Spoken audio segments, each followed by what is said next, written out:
the Organization of Eastern Caribbean States, the OECS. And this research project was quite extensive because we did look at the entire OECS region, and we managed to do that in less than a year, actually. And medical tourism, as you know, is such a broad topic and area for investigation. I mean, a lot could be said for medical tourism. So this presentation in no way captures everything that we've done, but I'm going to try to summarize for you in about 15 slides and 12 minutes.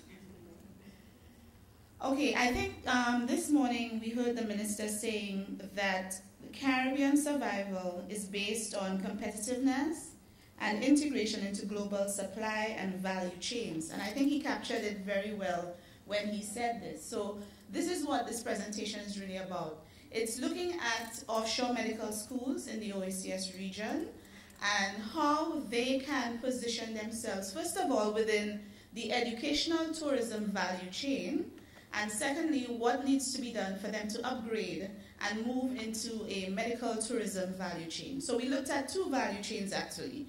The educational tourism value chain first, and secondly, the medical tourism value chain. Educational tourism, what is it? It is travel undertaken by an individual to a unique location for the purpose of formal or informal learning in various forms, such as work experience, training in new language, culinary training, medical tourism, cultural tours, and professional development. We also, educational tourism and the institutions that we're looking at, they are also referred to as offshore medical schools or offshore education. And these are international schools or perhaps private agencies who come to the Caribbean to set up medical schools. They predominantly attract international students from the US and Canada. However, not exclusive to those students. So you also have persons from India, coming as far as India to St. Lucia, for example, for medical school. These students also make a substantial contribution to the tourist sector. The global value chain. And I just want to thank Indira and the Center for Caribbean Competitiveness for introducing us, the researchers, to this framework, this concept of global value chains. So we use that as our point of reference, the context within which we're looking at these offshore medical schools. And the global value chain focuses on globally expanding supply chains and how value is created and captured therein. Our study will look at the offshore medical schools within the educational tourism sector. We look at how they enter, what do they do to enter the market. We look at their operations once they've arrived in the Caribbean. And we also try to capture the best practices to see what needs to be done to improve the quality of these medical schools. And within the global value chain, we're also assessing the position of these schools within the medical tourism value chain. Just a little background. The global financial crisis that we're experiencing and have been experiencing for a few years now has indicated that there's a need now for diversification from traditional sectors. So in the Caribbean, we are trying to move away from agricultural crops. We're trying to move, well, not trying to, but there's a need to move away from those traditional sectors and diversify if we are going to be competitive and survive in today's global markets. The medical services in the OECS therefore offer an alternative for diversification. So while we see international tourism is decreasing or declining somewhat, we are now thinking of other ways that we could diversify the tourist product, for example. So you've heard about ecotourism, medical tourism, health and wellness. All of these are aspects of the tourist sector that we're trying to diversify and get a market share of. The case study looks at 3 countries, in particular Antigua, Grenada, and St. Lucia. The objectives of the study, we looked at the entry of these medical schools, their operations and best practices, and the upgrading strategies that are needed for these schools to move within the medical tourism industry. Our methodology, we looked at 3 countries, like I said, as cases. We did a lit review of global value chains and other case studies that were done. For example, we use a lot of case studies from Latin America as our models. We did some data trends analysis, and most importantly, we interviewed stakeholders. And I just want to say that our stakeholders were policymakers, persons from Ministry of Education, Ministry of Health, and Ministry of Tourism, because the offshore medical school really operates in all of these areas. We looked at the accreditation board, because accreditation, as you know, for these schools is a big thing, it's very important. And we looked at personnel and persons from medical schools in the OECS. So what is happening with these medical schools, these offshore medical schools? Currently, well, not currently, but in 2005, about 23 to 30% of the medical students in the Caribbean were to be found in the OECS. So that's a big percentage when you think about it. The schools cater mostly to North American students who hope to practice medicine in North America. They focus on teaching mainly, so they do not do clinicals or residency or research, but primarily teaching. And finally, these schools are cheaper and less competitive for North American medical schools. So it's easier for those students to get into a medical school in the Caribbean. This is the spending, student spending, international student spending when they come to our offshore medical schools. I don't have, my thing here is not showing the, let me see, right. About 35% is spent on tuition, 12% rent, 12% on books and supplies, 9% on food, medical and entertainment, 6% on clothing, utilities and transport about 5%. So this shows how, and this is just for St. Lucia, how our international medical students are spending their money in the Caribbean. Sorry.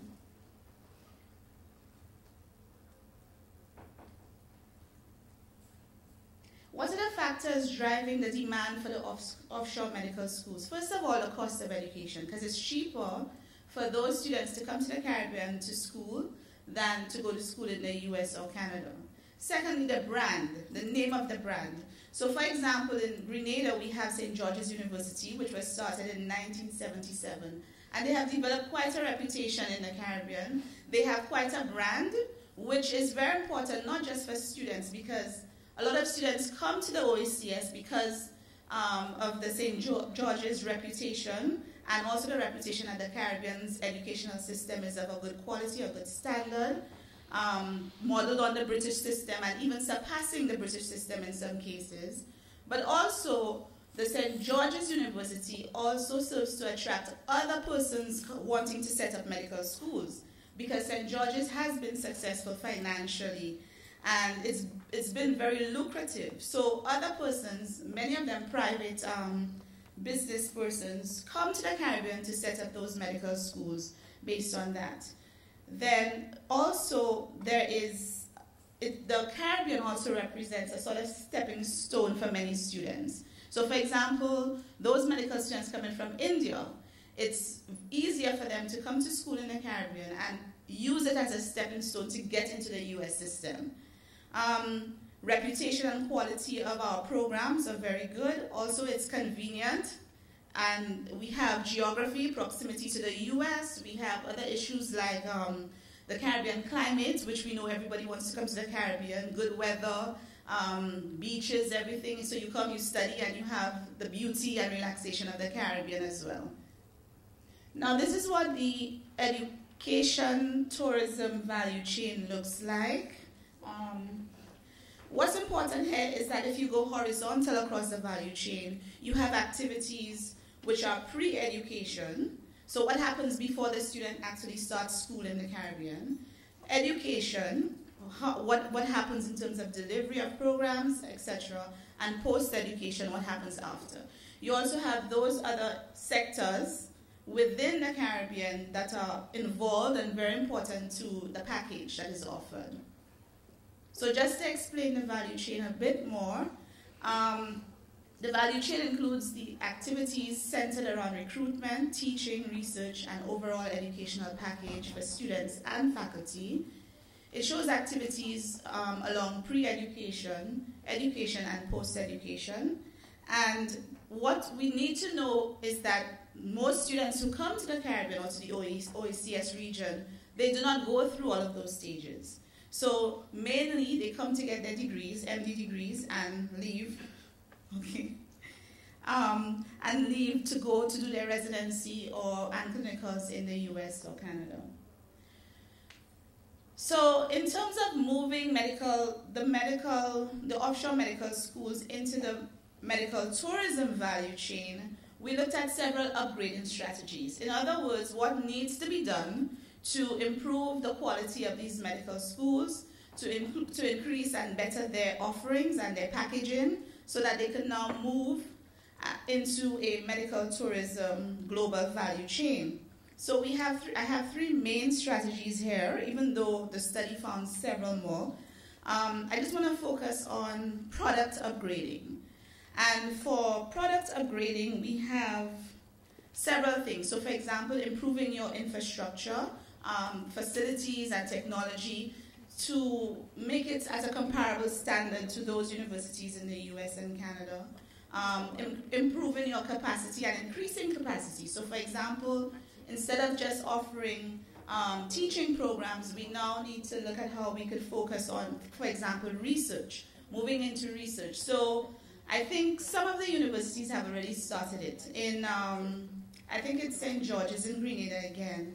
They've started offering sports medicine, for example, to athletes, like the West Indies cricket team. I'm not sure how far they've gotten with this, but it's a start. And then you also have, we look at other options for other medical schools. So for example, in St. Lucia, you have 5 medical schools operating at the moment. And in terms of upgrading the product, they could perhaps move into researching things like the value of the sulfur. St. Lucia is a sulfur, so we have sulfuric, what's the word? We have our sulfur springs, which is known for being offering medicinal and therapeutic value. So how do we use that in terms of research, medical research, and how we could use that in a medical tourist offering or delivery?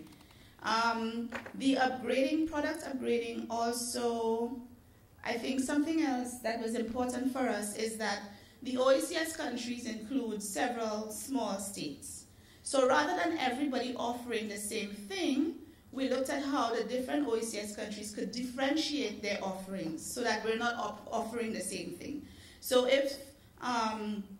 so you have different areas, for example, geriatric medicine, health and wellness, spa, recuperation services, all of those different offerings. How can we match the product to the capacity and the resources that each OECS country has to offer? And what are the lessons learned from this research? What do we take away from this? The first thing is that the OECS countries need to both standardize and differentiate the sector. Standardization in terms of market entry. So for those schools, medical schools wanting to come into the OECS and the Caribbean, because this is a model that the Caribbean can follow, there's need to standardize the entry requirements. So in terms of accreditation, we could all standardize along those lines. In terms of the quality of the programs that we offer, we could standardize also. And in terms of procedures and protocols to coming in and establishing, setting up a school, we also need to standardize. In some countries, for example, you find some of these medical schools are still operating out of rundown, abandoned buildings. So a hotel that closed down and is abandoned, somebody just comes, starts a medical school and is operating. There are no checks and balances. So it's very haphazard at the moment. So there's need to standardize and put certain protocols in place. And then differentiation in terms of the product offering. So different OECS countries offering different aspects of medical tourism. The policy framework for entry requirements needs to be a predictable policy. So we need to make it clear, this is our policy for investors who are coming in. We need to try to avoid too much red tape and bureaucracy, which of course will lead to bottlenecks. So we need to be very clear in terms of our entry requirements and policies. And there's also in the discourse right now a distinction between health tourism, which includes health and wellness, and medical tourism. So we found from this study that the OECS region is actually better placed to focus on health and wellness, the health and wellness niche, which will include recuperation, spa, healthy eating, clean air, rejuvenation. So basically using our resources, the Caribbean, what we have to offer in terms of natural resources, using that to package our medical tourism offering. We also found that the most important issue was the accreditation process. It is not a simple process, and all of the countries need to go through it. They also need to be operating on standards similar to the US, and our survival depends on proper accreditation. So we think that the OECS countries and the Caribbean need to focus a lot on accreditation and getting everything standardized and making it very clear and in keeping with international standards. And finally, the medical tourism. In medical tourism, there are actually 3 stages that one goes through, which is basic diagnostic, actual medical interventions, and the recuperative stages. So from our study, we found that the OECS is actually better placed to focus on stages 1 and 3, which is the basic diagnostic and the recuperative stages. We don't think that we have the technical capacity as it is right now to be focusing on actual medical interventions. So we're suggesting that in the short to medium term, that our policymakers focus on stages 1 and 3, and for a more long-term, upgrading into the medical tourism value chain, that we then focus on stage 2, which is the medical intervention stage of this medical tourism global value.